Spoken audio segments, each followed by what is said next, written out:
Isipin mong namatay ka, pero imbes na ilibing, isasabit ang kabaong mo sa gilid ng bangin.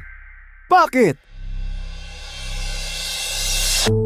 Sa Sagada, Mountain Province, may sinaunang tradisyon kung saan hindi inilibing ang patay.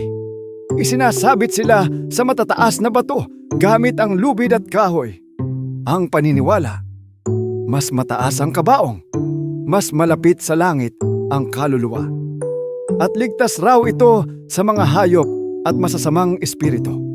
Pero hindi lahat pwedeng isabit.